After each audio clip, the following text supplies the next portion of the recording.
영을 위한 하나님의 말씀.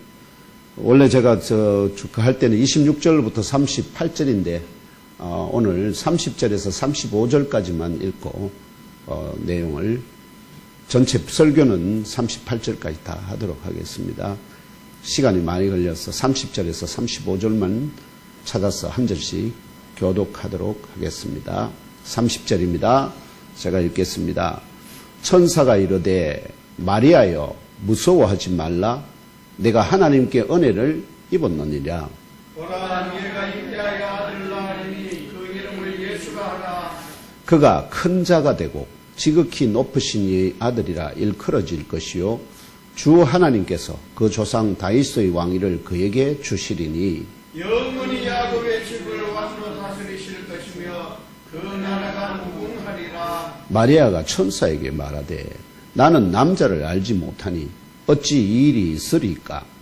천사가 대답하여 이르되 성령이 미대에 임하시고 지극히 높으신 이의 능력이 너를 덮으시리니 이름으로 나실 바 거룩한 이는 하나님의 아들이라 일컬어지리라. 아멘. 이 본문의 말씀을 중심으로 나는 남자를 알지 못합니다 라는 제목으로 주 하나님의 말씀을 상고하고자 합니다. 성도님들 한번 따라해 주실래요? 나는 남자를 알지 못합니다. 나는 남자를 알지 못합니다. 네, 형제자매 여러분 모두 지난 한 주간도 강건하신 가운데 평안하게 잘 보내시기를 기원합니다. 아멘. 오늘 함께 읽은 말씀 30절에서 한번 넘겨주세요. 30절에서 천사가 마리아라는 이름의 여자에게 너는 무서워하지 말라 말하며 왜 무서워하지 말아야 하는지 그 이유를 밝힙니다. 그 이유가 네가 하나님께 은혜를 입었기 때문이다. 그래서 네가 하나님의 은혜를 입었기 때문에 너는 무서워하지 말아라 얘기합니다. 네가 하나님께 은혜를 입었느니라 이렇게 번역되어 있는데요. 이 말의 의미를 원어대로 읽어드리면 더 분명합니다. 원어대로 읽으면 이런 뜻입니다. 네가 하나님께 가까이 할 은혜를 얻었기 때문이다. 하나님께 가까이 할, 하나님께 은혜를 입은 게 아니라 하나님께 가까이 다가갈 은혜. 하나님께 누가 가까이 다가갈 수 있습니까? 하나님께서 네가 가까이, 하나님이 가까이 찾아와 그 은혜를 입었다는 겁니다. 그러니까 두려워하지 말라는 거예요. 근데 이게 번역이 네가 하나님께 은혜를 입었기 때문에 하나님은 하늘에 계신, 지금 하나님 하늘에 계신 게 아니라 마리아가 이렇게 가까이 와 있어요. 가까이 와 있어요. 천사만 보낸 게 아니고 세상에 어떻게 거룩한 영이자 우리와 같은 사람이 눈으로 볼 수 없는 신이신 하나님께서 마리아가 가까이 할 은혜를 입었다는 이 말이 더 놀라 까무러칠 소식이 아닐까요? 그렇다면 이 말씀 앞에서 어떤 일이 있었기에 마리아가 무서워하게 되었을까요? 왜냐하면 마리아가 지금 무서워 떨고 있잖아요. 그러니까 무서워 떨고 있는 마리아에게 이 천사가 무서워하지 말라, 너는 무서워하지 말라 이렇게 말하고 있거든요. 누가복음 1장 26절로 29절을 찾아 함께 읽으며 알아봅시다. 26절에서 여기 있습니다. 26절에서 29절 함께 읽겠습니다. 시작. 여섯째 달에 천사 가브리엘이 하나님의 보내심을 받아 갈릴리 나사렛이란 동네에 가서 다윗의 자손 요셉이라 하는 사람과 약혼한 처녀에게 이르니 그 처녀의 이름은 마리아라. 그에게 들어가 이르되 은혜를 받은 자여 평안할지어다. 주께서 너와 함께 하시도다 하니 처녀가 그 말을 듣고 놀라 이런 인사가 어찌함인가 생각하매. 아멘. 마리아가 이 본문을 보면은 마리아가 놀라 기절 초풍할 일이 두 가지 정도 있었던 듯 합니다. 두 가지 정도. 여러분들은 이 말씀 속에서 마리아가 놀라서 기절 초풍할 일이 두 가지 정도를 찾아낼 수 있겠습니까? 너무나 익숙한 말이라서 이런 생각을 잘 안 할 수도 있습니다. 첫째는 가브리엘, 곧 하나님의 사람이란 뜻입니다. 가브리엘이 하나님의 사람이라는 뜻의 이름을 가진 천사가, 이게 얼굴이 뭐처럼 생겼나? 남자처럼 생겼어요. 남자. 이 천사가 마리아라는 이름 뜻은 원래 미리암에서 옵니다. 구약에 미리암. 미리암이란 뜻이 의미가 뭐냐니까 원래 반항적이라는 뜻입니다. 반항적. 마라 아시죠? 마라 쓴물. 단물이 아니고 쓴물. 반항적이라는 뜻입니다. 이 반항적이라는 뜻의 이름을 가진 마리아를 찾아온 일 자체가 놀라 기절초풍할 일 아닐까요? 천사가 보통 누구에게 어디를 찾아 여인에게 왜 찾아왔을까요?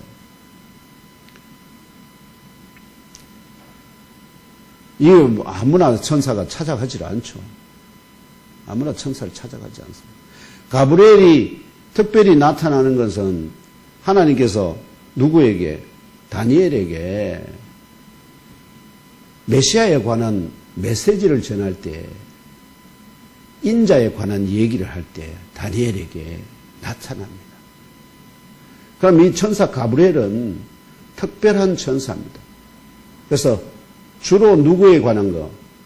메시아에 관한 메시지를 전할 때 하나님께서 보내시는 자입니다. 만약 우리 가운데 하나님의 사자인 천사가 찾아온다면 여러분 우리가 그냥 멀쩡한 정성으로 아이고 어서 오이소 하고 웃으면서 환영할 수 있을 것 같습니까? 전부 다 귀신이 아닌가 싶어서 전부 다 놀라 자빠질 겁니다. 이 당시에 마리아는 갈릴리 지방의 나사렛이란 동네에 살고 있었기 때문에 이 가브리엘 천사가 셋째 하늘에 계신 하나님의 보내심을 받아서 첫째 하늘 가운데 떠있는 이 지구 위에 팔레스타인 땅 북쪽 갈릴리 지방의 나사렛이란 동네에 마리아의 집으로 찾아왔다는 뜻이니 구약에서 선지자를 부르셔서 삼위일체 하나님의 뜻과 작정을 전하게 하실 때와 같이 마리아를 통하여 특별한 하나님의 뜻과 작정을 전하기 위함이라는 것을 추정할 수 있습니다. 또한 이 당시에 마리아는 다윗의 자손 요셉 곧 그가 더할 것이다는 뜻의 이름을 가진 남자와 결혼을 약속하고 결혼 날짜를 지금 조심스럽게 기다리고 있는 처녀였기 때문에 낯선 남자로 보이는 이 천사의 엄밀한 단독 가정 방문에 약혼한 처녀 마리아는 아마도 가슴이 덜컹 내려앉으며 더욱 놀랐을 것입니다. 금방 천사인 줄 알아봤을까요? 잘생긴 멋진 남자가 찾아왔다는 거예요. 약혼한 처녀인데 둘째는 이 낯선 남자로 보이는 가브리엘 천사가 한 말 때문입니다. 뭐냐? 너 은혜를 받은 자요. 이걸 제가 제 말로 저의 표현으로 하면은 너 은혜 베품을 이미 받은 중인 여자요. 너는 지금 평안할지어다. 주께서 지금 너와 함께 하신다. 주께서 지금 너와 함께 하신다. 왜냐하면 하나님은 사람 눈을 볼 수가 없는데 볼 수 없는 그 하나님이 지금 마리아와 함께 계시다. 이 낯선 남자로 보이는 천사가 들려준 너 은혜 베품을 이미 받은 중인 여자여 너는 지금 평안할지어다는 이 문안 인사는 유대인들 사이에 흔히 나누는 의례적인 것입니다. 많이 이런 인사 나눕니다. 너 평안할지어다 하면서. 그렇지만 사람인 마리아가 결코 맨눈으로 볼 수 없는 신이자 영이신 하나님 곧 주께서 지금 너와 함께 하신다는 말은 친밀한 사람들 사이에 주고받는 축복의 말인데 낯선 남자가 처녀 마리아, 낯선 처녀 마리아에게 들려줄 수 있는 인사말이 아니기 때문에, 말이 주는 인사말은 아니기 때문에 마리아가 이 남자가 도대체 누구이기에 라는 의문과 함께 매우 놀랐을 것입니다. 아시겠죠? 두 가지. 첫 번째는 멋진 낯선 남자가 약혼한 처녀에게 그 방으로 찾아왔다는 사실. 그리고 그가 한 말이 이게 마치 서로 친밀한 관계인 것처럼 인사를 하기 때문에 이게 마리아를 너무나 놀라고 당하게 만들었다. 잘못하면 어떻게 될까요? 소문 안 나겠습니까? 너무 놀란 처녀 마리아는 다른 말은 못하고 아마도 낯선 남자와 엄밀하게 1대1로 대화하는 것 자체에 부담을 느껴서 속으로만 생각합니다. 이 인사가 어떤 의미인가? 이 사람이 왜 내게 이런 인사를 하나 이런 뜻입니다. 이런 인사가 어찌함인가? 이거 아무 밑에나 하는 인사가 아닌데 이건 친밀한 사이에 나누는 인사인데 왜 내게 이 인사를 하지? 이런 의미입니다. 다윗의 자손 요셉과 약혼하고 결혼을 할 날을 지금 조심스럽게, 왜냐면 약혼하고 나면 얼마나 조심스럽잖아요. 또 무슨 말이 들리면은 소문이 나면 안 좋은 소문이 나면 안 되니까. 조심스럽게 기다리고 있는 처녀 마리아가 낯선 남자로 보이는 천사 가브리엘의 엄밀한 가정 방문과 친밀한 인사말에 너무 놀라고 이 인사가 어떤 의미인가 하고 의아해 하였기 때문에 놀라인 데다가 인사에 대해서 의아해 하였기 때문에 천사 가브리엘이 놀란 마리아를 진정시키고자 앞에서 30절에서 낯선 남자로 보이는 가브리엘 천사가 약혼한 처녀 마리아를 넘겨보셨어요? 다시 30절로. 네. 천사가 다시 그러니까 가브리엘 천사가 놀란 마리아를 일단 진정시키기 위해서 마리아야, 너는 무서워하지 말라. 내가, 하나님께 가까이 할 은혜를 얻었기 때문이다. 이렇게 위로를 하고 있습니다. 그런데 이 낯선 남자로 보이는, 여러분들 낯선 남자라는 생각 안 해봤죠? 천사 가브리엘 그냥, 아이고, 천사가 찾아왔나 보면 이렇게 생각하다. 아닙니다. 천사들은 다 남자로 나와요. 사람 모습입니다. 그리고 아주 매력적인 젊은 사람입니다. 아시겠죠? 노인이 아니에요. 이 낯선 남자로 보이는 천사 가브리엘이 본격적으로 전해주는 소식, 곧 31절로 33절의 말씀은 더욱 놀랍고 기이하고 무서운 내용이었습니다. 약혼하고 요셉과 결혼할 날을 기다리고 있는 처녀 마리아의 입장에서 이 전달 내용 31절에서 33절의 말씀을 다시 한번 함께 읽으며 들어봅시다. 31절에서 33절입니다. 시작. 보라, 네가 잉태하여 아들을 낳으리니 그 이름을 예수라 하라. 그가 큰 자가 되고 지극히 높으신 이의 아들이라 일컬어질 것이요 주 하나님께서 그 조상 다윗의 왕위를 그에게 주시리니 영원히 야곱의 집을 왕으로 다스리실 것이며 그 나라가 무궁하리라.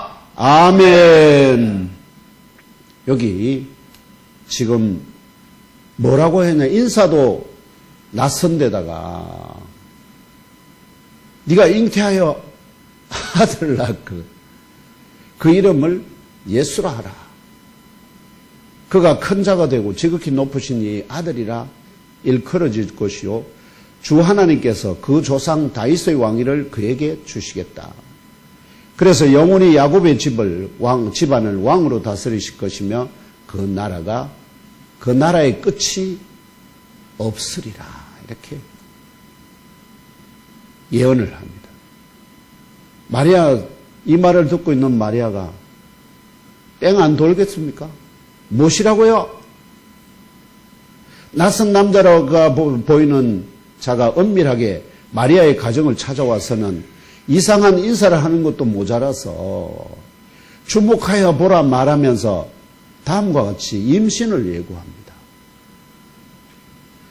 내가 태안에 임신하게 될 것이다, 이런 뜻입니다. 네가 네 태안에 임신하게 될 것이다. 그리고 네가 아들을 낳을 것이다. 그러니 너는 그의 이름을 예수라 부르라. 그가 큰 자가 될 것이다. 그리고 지극히 높으신 이의 아들이라 불려질 것이다. 또한 그 자신의 아버지 주 하나님께서 다윗의 왕위를 그 자신에게 주실 것이다.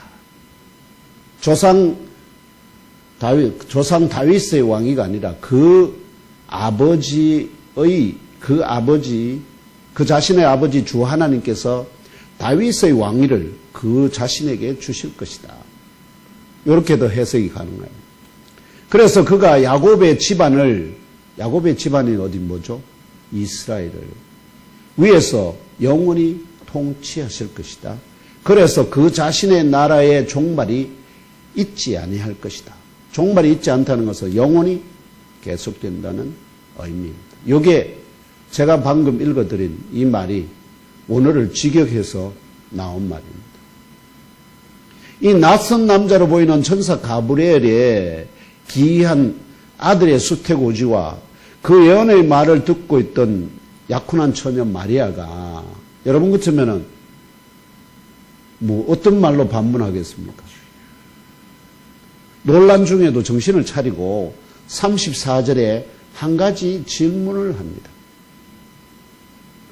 나는 남자를 알지 못하니 어찌 이 일이 있으리까? 나는 남자를 알지 못합니다. 어찌 이 일이 있겠습니까? 그렇다면 약혼하고 결혼할 날을 조심스럽게 기다리는 중인 처녀 마리아가 나는 남자를 알지 못합니다 말하는 의미가 무엇일까요? 의미. 또한 처녀 마리아의 물음에 대해 천사 가브리엘이 들려준 응답 가운데 성령이 너 위에 임하실 것이다. 또한 지극히 높으신 이의 능력이 너에게 그림자를 드리우게 하실 것이다는 의미가 무엇일까요? 이 명제들을 상고하는 중에 영의 양식과 생수가 넘겨줍시다. 두 가지 명제입니다. 오늘 이 말씀을 통해서 넘겨주세요. 예. 첫 번째는 약혼하고 결혼할 날을 조심스럽게 기다리는 중인 처녀 마리아가 나는 남자를 알지 못합니다 말하는 의미가 무엇일까요? 이걸 통해서 우리에게 하나님께서 뭘 말씀하시려고 할까요? 두 번째 명제는 천사 가브리엘이 들려준 응답 가운데 성령이 너 위에 임하실 것이다. 또한 지극히 높으신 이 권능이 너에게 그림자를 들이오게 하실 것이다는 의미가 무엇일까요? 이게 원어가 말하는 뜻입니다. 그냥 성령이 지금 높으신 능력이 너를 덮으실 것이다. 이런 그림자를 들이오게 한다. 이 명제들을 상고하는 가운데 영의 양식과 생수가 마음의 생각 가장 깊은 곳까지 공급되게 하시고 다함이 없는 영적 생명력으로 체험받도록 성령 하나님 강하게 역사하여 주시옵소서. 아멘. 먼저 약혼하고 결혼할 날을 조심스럽게 기다리는 중인 처녀 마리아가 나는 남자를 알지 못합니다 말하는 의미가 무엇인지 생각해 봅시다. 나는 남자를 알지 못합니다는 약혼한 처녀 마리아의 말이 뜻하는 바가 무엇인지 분명하게 밝혀주는 사건이 사사기 21장에 기록되어 있습니다. 사사기 21장 12절을 함께 읽으며 알아봅시다. 시작. 그들이 야베스 길앗 주민 중에서 젊은 처자 400명을 얻었으니 이는 아직 남자와 동침한 일이 없어 남자를 알지 못하는 자라. 그들을 실로 진영으로 데려오니 이곳은 가나안 땅이더라. 아멘. 이 사사기 말씀에 따르면 아직 남자와 동침한 일이 없는, 곧 이 동침한다는 말은 다른 말로 하면 한 침상에서 함께 잔 일이 없는 젊은 처자. 이걸 뭐라고 다시 번역하고 있느냐면은 남자를 알지 못하는 자. 즉 남자를 알지 못한다는 말은 남자와 동침한 일이 없는 처녀를 말한다 이 말입니다. 그러므로 갈릴리 나사렛에서 다윗의 자손 요셉과 약혼한 처녀 마리아가 천사 가브리엘을 향하여 나는 남자를 알지 못합니다 말하는 의미는 처녀 마리아가 아직 남자와 동침한 곧 한 침상에서 함께 잔 일이 없다는 뜻입니다. 경험적으로 조금만 나이가 들면 누구나 알게 되듯이 남자와 동침한 일이 있어야 자궁 안에 아이를 남자의 정자가 난자 안에 자궁 안의 난자에게 결국은 결합이 되게 되고 그렇게 해서 자궁 안에 아이를 임신하고 결국 때가 되어 낳게 되지 않습니까? 남자를 알아야 됩니다. 그런데 요셉과 약혼한 처녀 마리아 자신 외에는 아무도 알 수 없었지만 누가 알았겠습니까? 같이 잔 남자가 있다면 알겠지만 근데 마리아 외에는 어떻게 보면 아무도 모른다고 볼 수 있습니다. 어떻게 처녀인 자신이 자신의 자궁 안에 임신을 하게 되고 그 아들을 낳을 수 있는가? 라는 질문을 천사 가브리엘에게 던짐으로 이때까지 마리아 자신이 진정으로 처녀이다는 진실을 정언하는 것입니다. 처녀가 아니면 어떻게 해요? 아이고 하나님은 어떻게 내가 어떤 일을 치른 걸 어떻게 아셨지? 하고 이렇게 막 그냥 네 알겠습니다 하고 넘어갈 수도 있는데 그게 아니라 어떻게 해요? 마리아는 나는 남자를 알지 못합니다. 그런데 어떻게 이런 일이 있을 수 있습니까? 질문을 함으로 해내서 뭘 말하느냐? 마리아 자신이 아직 순결한 처녀 상태이다 하는 것을 하나님 앞에 확증을 해주는 것이잖아요. 결국 이 질문의 증언으로 마리아가 남자와 동침한 일이 없는 처녀임에도 불구하고 자궁 안에 임신하게 되고 그래서 아들 곧 나사렛 예수를 낳는 동정녀 탄생의 모태로 또한 돌 맞아 죽을 위험을 감수해야 하는 약혼한 처녀 수태의 모태로 삼일체 하나님에 의해 강권적으로 선택되었다는 진리를 깨달아 아시고 믿고 10년 깊이 잘 박힌 못으로 영접하시기를 2000년 전에 초림하셨고 이제 곧 다시 오실 나사렛 예수님의 이름으로 축복하며 기도합니다. 아멘. 이것이 바로 동정녀 탄생의 그 자세한 내막입니다.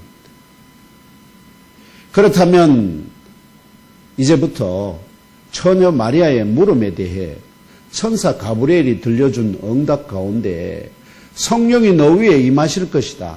또한 지극히 높으신 이의 능력이 너에게 그림자를 드리우게 하실 것이다는 의미가 무엇인지 추가로 더 알아보도록 하겠습니다.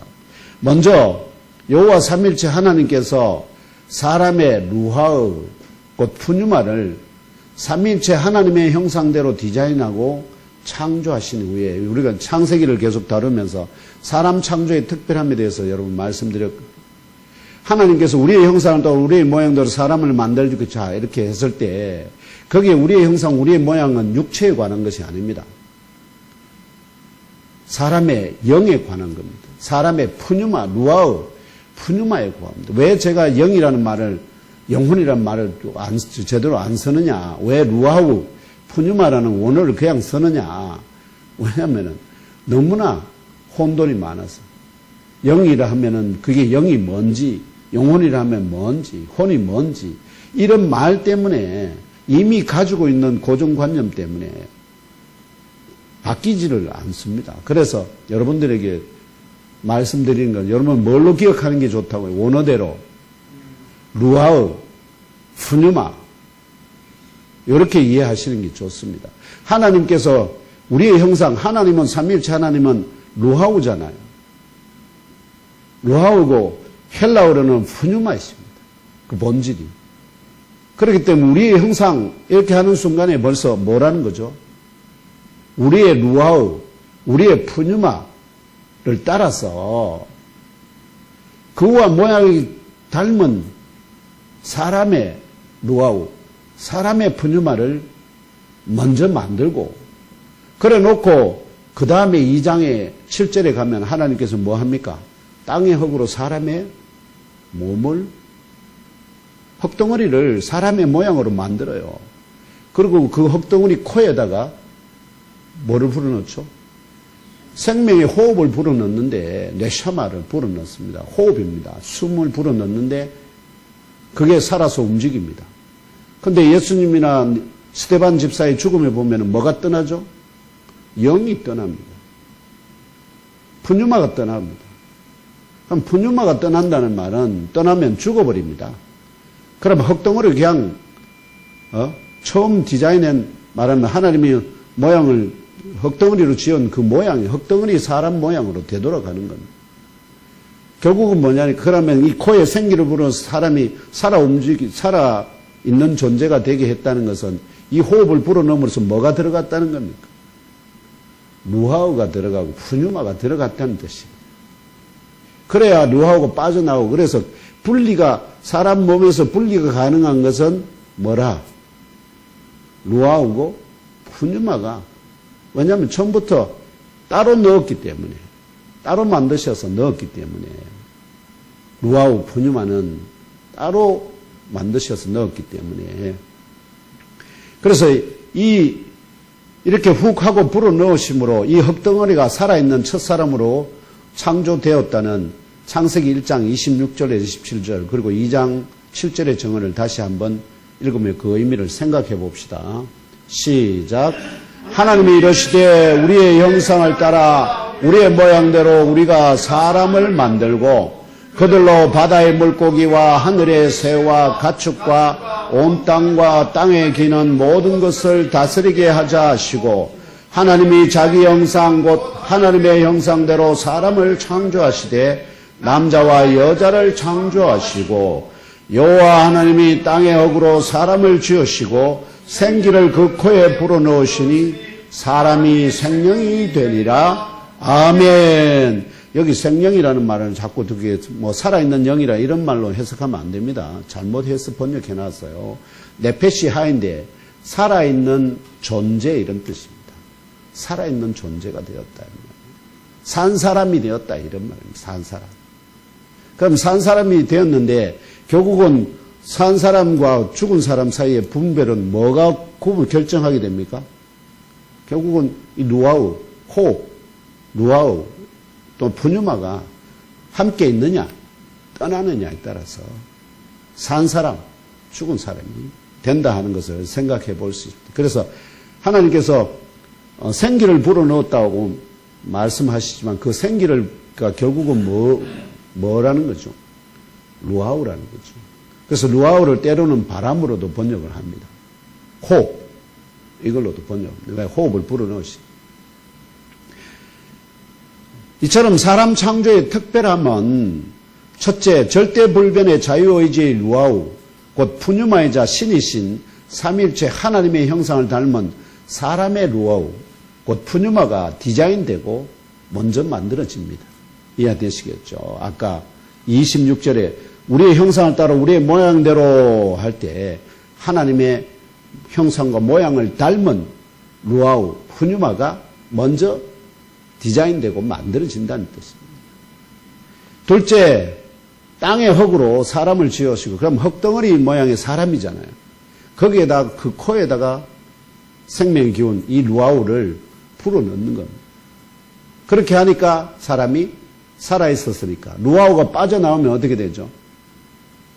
죽는 사람인데 그게 바로 예수님과 스데반 집사에서 정확하게 딴 사람에 대해서는 그 성경이 다른 부분의 얘기를 정확히 하지 않습니다. 구약에서는 거의 얘기하지 않습니다. 신약에 와서만 겨우 뭐라고 한다고요?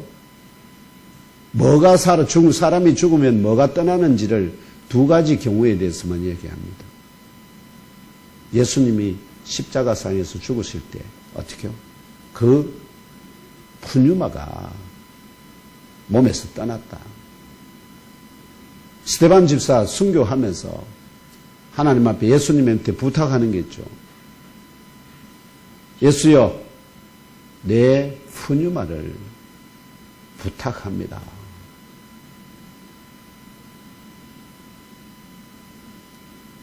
그래서 사람은 삼위일체 하나님의 형상을 닮은 사람의 노하우, 곧 푸뉴마, 이게 그 몸에 함께 있어야만 살아있는 존재이고요.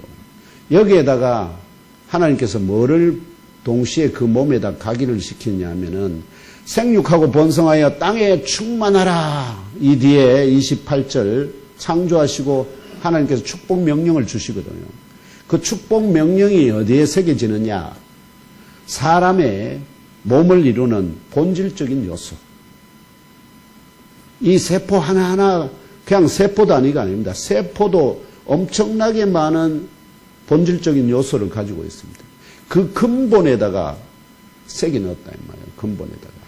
그것이 오늘날에는 뭐 사람들이 뭐 DNA니 RNA니 염색체니 이런 말로 그런 원소들로 하지만 그거보다도 더 깊은데 다 들어가 있습니다. 그래서 사람이 결코 찾아낼 수 없는 본질에 들어가 있습니다. 그래서 이런 요소들이 그 안에 요소들에 새겨지게 됨으로 해서 사람이 말하면 환경의 변화에 생육하고 번성해야 되니까 이 절대적인 명령에 무조건 순종하도록 몸이 만들어져 버렸다. 이후에 옛뱀의 미혹으로 선악과를 먹는 죄를 범함으로 법령대로 너는 흑인이 흑으로 돌아가리라는 사형선고의 노아 명령이 또한 몸을 이루는 본질적인 요소에 새겨지게 됩니다. 너는 그래서 사람은 두 가지가 있습니다. 본질적인 몸에는 두 가지 본질적인 요소가 작동한다고요. 경쟁합니다. 하나는 너는 흑인이 흑으로 돌아가리라는 노아 명령입니다. 무조건 나이를 먹습니다. 노화됩니다. 그 다음에 생육하고 번성하여 땅 위에 충만하라는 축복 명령. 이 두 가지가 사람의 몸을 이루는 본질적인 요소들에 새겨져 있기 때문에 사형의 정죄를 받고 에덴 동산의 본향에서 쫓겨나 수감된 감옥소인 이 세상에서 아담의 후손으로 태어나고 자라고 결국 노아를 통해 흙으로 돌아가는 운명을 모든 사람이 겪게 된 것입니다. 이렇게 삼위일체 하나님께서 사람의 루아우고 푸뉴마를 삼위일체 하나님의 형상대로 창조하시고 흙덩어리 몸에 연합시켜 살아있는 존재가 되게 하심같이 그러면 마리아에게 처녀 잉태를 시키려면 어떻게 하면 가능하겠습니까? 영이 먼저 따로 준비되고 그 다음에 몸이 준비가 됩니다. 몸이 준비되면 준비된 영을 거기다 불어넣는 겁니다. 그러면 처녀 마리아에게는 주기적으로 뭐가 발생하죠? 그 몸에 자궁 안에 난자가 주기적으로 생겨나잖아요. 그 주기적인 난자에다가 생명이 들어가기만 하면 뭐가 되죠? 잉태가 되잖아요. 잉태가. 그래서 생명의 이 난자에다가 생명 호흡을 불어넣는 특별한 과정이 있다면 남자의 씨 없이도 자궁 안에 임신하는 것이 가능합니다. 왜냐하면 흙덩어리에다가 생기를 불어넣어서 사람이 되게 하심같이 난자에다가 그 생명의 호흡을 그 안에다 불어넣으면 어떻게 된다고요? 그게 살아서 자라나는 그 몸은 여전히 그러면은 이 마리아의 처녀의 몸에 자궁에 만약에 생명이 특별한 호흡이 불어넣어진다면은 생각해 보세요. 그 몸은 보통은 우리가 다 아버지와 엄마의 유전 형제를 다 공급받아요. 근데 난자의 형질만을 취하게 되면 남자의 기질이 없습니다. 거기는 뭐만 남겠습니까? 난자의 그 형질을 그대로 그 몸이 이어받게 된다. 그 대신에 거기 루아우는 어떻게요? 곧 푸뉴마는 어떤 종류의 특별한 생명의 호흡을 불어넣느냐에 따라서 이 사람이 사람의 아들이 될 수도 있고 모두 될 수 있고 하나님으로부터 그 영이 오게 되면 본체가 오게 되면 하나님의 영을 그대로 이어받은 사람 그걸 그래서 뭐라고 부른다고요? 하나님의 아들이라고 부른다고요. 하나님의 아들. 이사야 선지자는 믿음이 없는 다윗 가문의 아하스 왕을 향해서 너는 하늘에서든 땅에서 땅속 아래든 어디든 하나님께서 너를 도와주실 것에 대한 뭐를 징표로 징조를 구하라니까 이 아하스 왕이 뭐라 합니까 이사야에게 나는 절대로 뭐 하나님을 시험하는 그런 징조를 구하지 않겠다고 이렇게 믿음이 없어서 하나님께 구할 엄두를 못 내니까 이때 이사야가 그에게 하는 말이 바로 이 말입니다. 이사야서 7장 15절 말씀인데요. 그러므로 주께서 친히 징조를 너희에게 주실 것이라. 보라 처녀가 잉태하여 아들을 낳을 것이요 그의 이름을 임마누엘이라 하리라. 임마누엘이라는 것은 뜻이 뭐냐면 하나님이 우리와 함께 하신다 이런 뜻입니다. 하나님은 영이시니까 하나님 함께 하시려면 그 사람 안에 아시겠죠? 하나님의 영이 본체적인 영이 들어가서 그래서 완전한 사람이자 완전한 하나님이 되면 사람들 가운데 함께하게 되신다요. 이렇게 나사렛 예수를 약혼한 처녀 마리아의 태를 통하여 동정녀 탄생하게 하시는 이유는 바로 첫사람들을 미혹하여 사형수로 타락시킨 옛뱀을 향한 삼일체 하나님의 전쟁 선포와 같은 창세기 3장 15절 예언이 있었죠. 내가 너로 여자와 원수가 되게 하고 너의 후손도 여자의 후손과 원수가 되게 하리니 여자의 후손은 내 머리를 상하게 할 것이요 너는 그의 발꿈치를 상하게 할 것이라는 이 영을 사람의 하나님의 형상을 따른 그 영을 두고 이 옛뱀은 이 사람 사형수로 전략한 이 사람들이 하나님을 부인하고 전부 다 죽음을 해서 그 영이 전부 다 누구와 자기와 함께 영원한 불못으로 끌고 가고자 하는 게 사단의 목표고 하나님은 그 가운데 일부 그거를 어떻게 해요? 택한 자들을 리스트를 아마 마귀에게 다 보여줘. 이 사람들은 내가 택할 거야. 그러면 이 마귀는 그 사람들에게 대해서는 특별히 더 어떻게 해요? 하나님을 믿지 못하도록 방해 공작을 했을 가능성이 그걸 두고 그 사람들의 영을 두고 뭘 한다는 거죠? 하나님과 마귀 사이에 지금 전투가 벌어지는데 그 전투 과정 속에서 총대장을 할 자가 바로 여자의 후손으로 임명이 예비가 되어 예언이 된다 하는 것입니다. 결국은 그래서 여자의 후손으로 오시는 나사렛 예수께서는 뭘 할 것이냐 바로 이 뱀의 머리를 상하게 하는 이 예언을 성취하기 위해서 이게 근본 목적입니다. 목표입니다.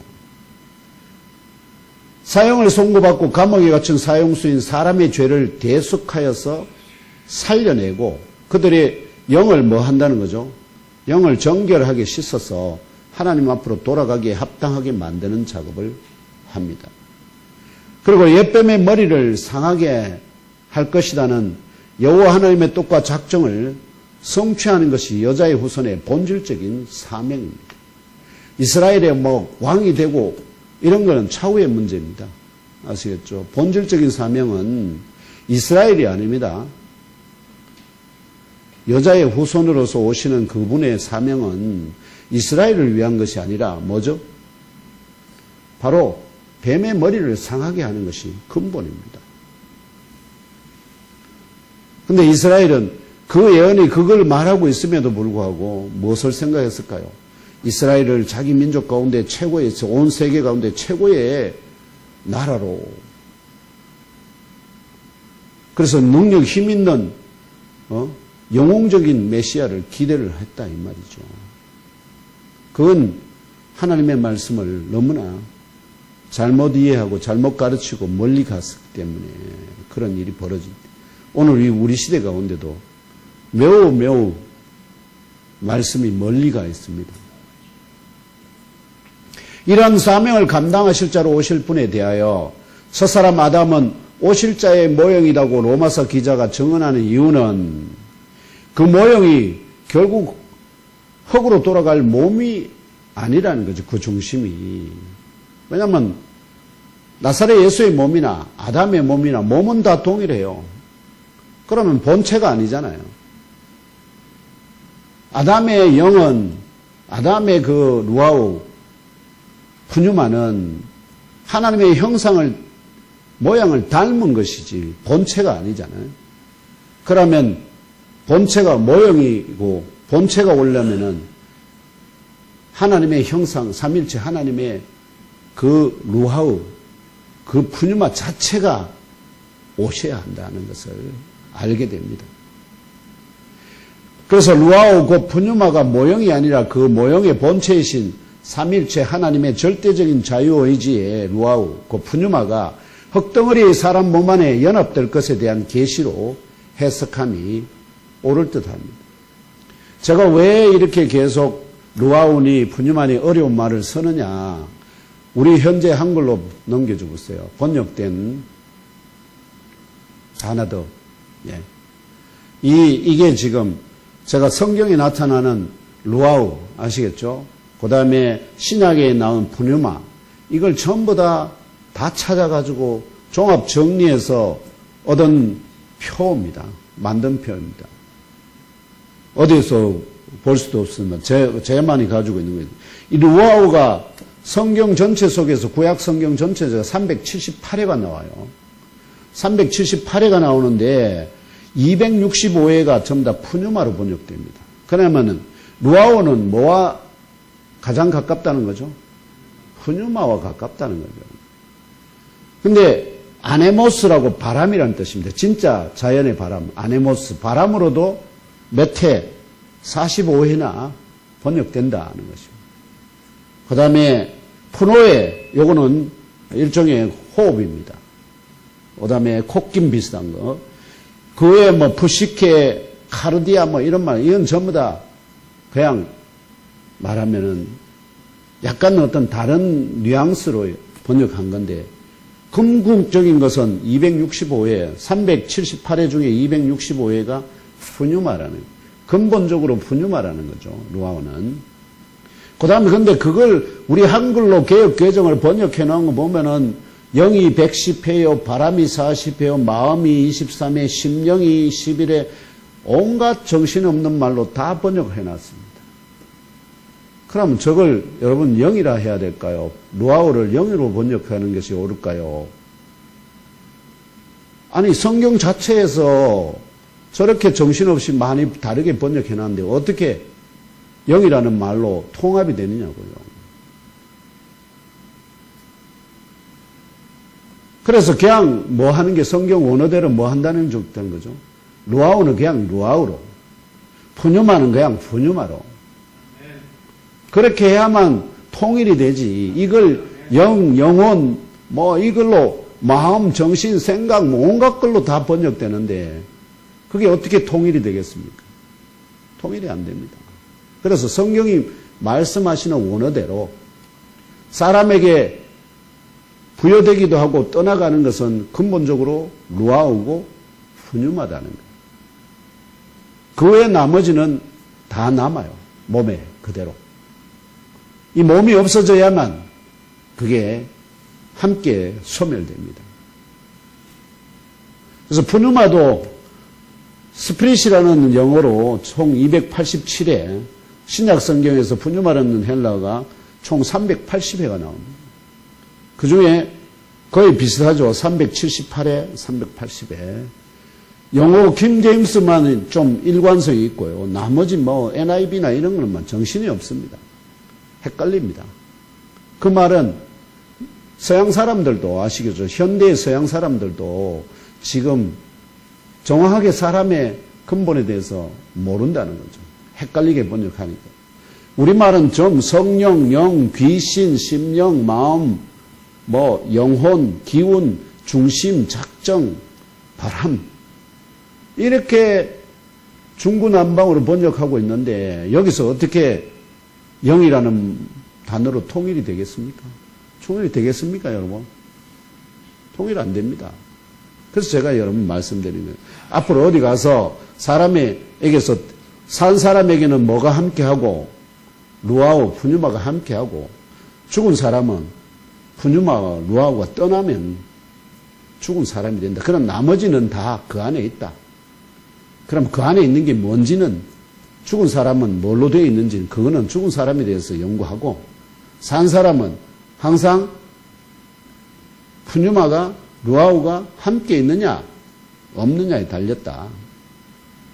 이렇게만 일단 정리 종합하시면 될 것 같습니다. 그래서 이 때문에 제가 왜냐하면 하나하나 다 찾아서 지금 여러분들에게 정리를 하다 보니까 이거는 그냥 우리 영이니 영혼이니 혼이니 이런 말로 해서는 도저히 답이 없다. 그래서 언어 그대로 쓰는 것이 통일을 위해서는. 그러면 이 푸뉴마, 루아우 푸뉴마를 어떤 말로 번역할 건가? 우리말로, 한글로 어떻게 번역할 건가? 그것만 정하면 됩니다. 아시겠죠? 그것만 정하면 됩니다. 그리고 이제 그렇게 하는 과정 속에서 그러면은 산 사람에게 함께 있는 루아우, 푸뉴마가 사람 안에서 도대체 구체적으로 무슨 일을 하는지, 뭔 일을 하느냐. 그걸 모르면은 사람을 2분이니 3분이 0과 혼과 6 이렇게 해봐야 아무 의미가 없습니다. 왜냐면 그거는 말뿐이니까. 영이 푸뉴마가 도대체 사람 안에서 무슨 일을 하느냐? 푸시케가 사람 안에서 무슨 일을 하느냐? 요걸 아는 것이 더 중요하다 할 수 있습니다. 아무튼 그렇게 해서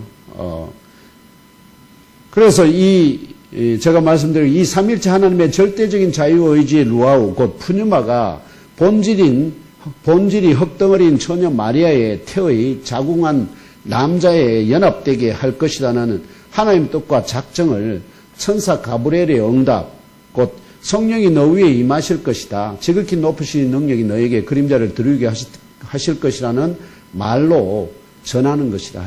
이 과정에 대해서 지금 가브리엘 천사가 마리아에게 말한다 할 수 있습니다.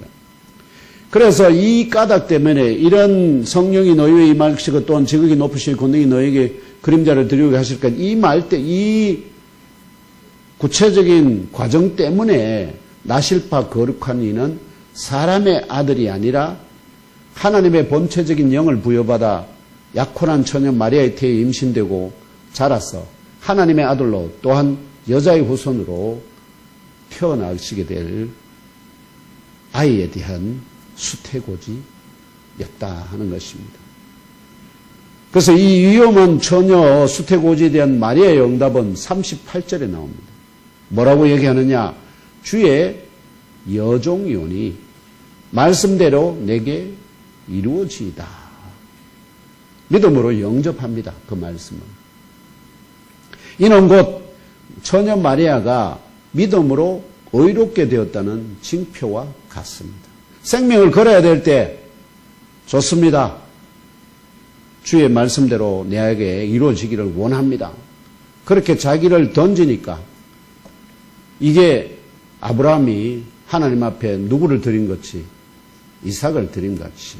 그래서 하나님이 완전히 마리아를 의롭다고 믿음으로 의롭다 인정해 주시고 결과적으로 마리아가 믿음으로 의롭기 때문에 누가 그 위에 임하는 것이 가능합니까? 거룩한 영이. 성령은 더러운 곳에 절대 함께하지 않습니다. 죄인에게 함께 못합니다.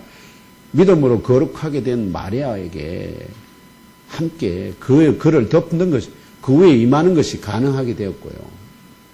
그래서 더욱더 하나님이 마리아를 성령으로 딱 감싸고 그 감싼 가운데 하나님의 능력이 그녀의 자궁 안에 또는 난자 안에 무엇을 생명의 호흡을 능력으로 불어넣으시고 그렇게 해서 그 아이 그 자궁 안에 임신하게 되는 이 과정을 생각해 보시면 이게 어려운 과정이 그렇게 아닙니다. 그래서 이 날에 곧 세례요한과 6개월 차이입니다. 정확히 6개월 차이로 약혼한 처녀 마리아의 태에 임신하게 되었기 때문에 마리아가 이 천사 가브리엘이 찾아온 때가 바로 이 세례요한의 어머니가 세례요한을 임신하고 수태한 다음에 딱 6개월 되는 때에 천사 가브리엘이 마리아를 찾아왔기 때문에 그 찾아온 그때 바로 뭐가 됐다는 거죠.